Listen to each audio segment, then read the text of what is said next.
ईर्ष्या का फल। एक गांव में 7 भाई रहते थे। 6 भाई खेती बाड़ी का काम करते थे। सबसे बड़ा भाई बुद्धिमान था, पढ़ा लिखा था। वह राज दरबार में नौकरी करता था। वह सवेरे सवेरे गर्म गर्म दाल भात खाकर नौकरी पर चला जाता था। सबसे छोटे भाई को बड़े भाई से ईर्ष्या हो गई।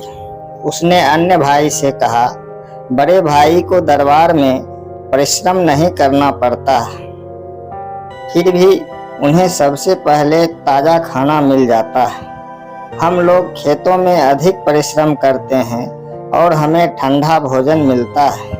यह बर्दाश्त से बाहर की बात है। सभी भाइयों ने उसे समझाया। बड़े भाई का काम बड़ी बुद्धिमानी का है। छोटे भाई ने कहा, मुझे मालूम है कि उसका काम बड़ा नहीं, बड़े आराम का है। वह काम मैं भी कर सकता हूँ। कल मैं ही उसकी जगह पर काम करने जाऊंगा। 5 भाइयों ने उसे समझाया कि देखा देखी करना ठीक नहीं है, लेकिन छोटे भाई ने नहीं माना।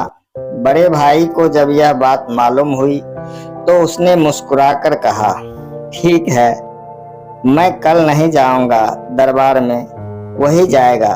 दूसरे दिन सवेरे ही वह गर्मा गर्म भोजन करके दरबार में पहुंचा और अपने भाई की कुर्सी पर अकड़ कर बैठ गया।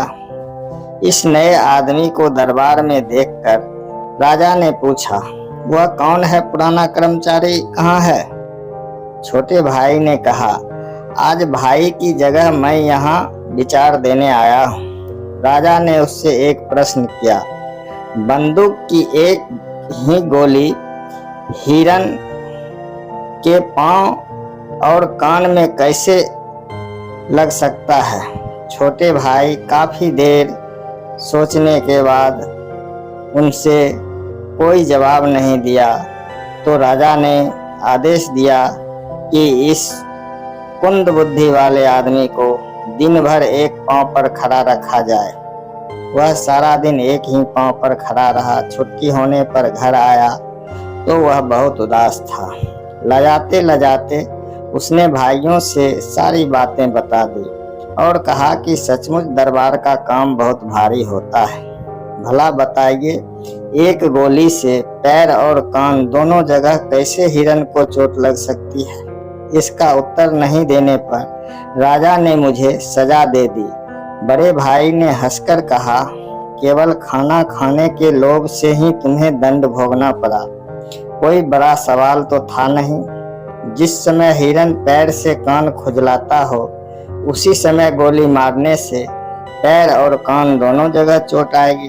बड़े भाई की बात सुनकर छोटे भाई ने लज्जा से अपना सिर नीचा कर लिया।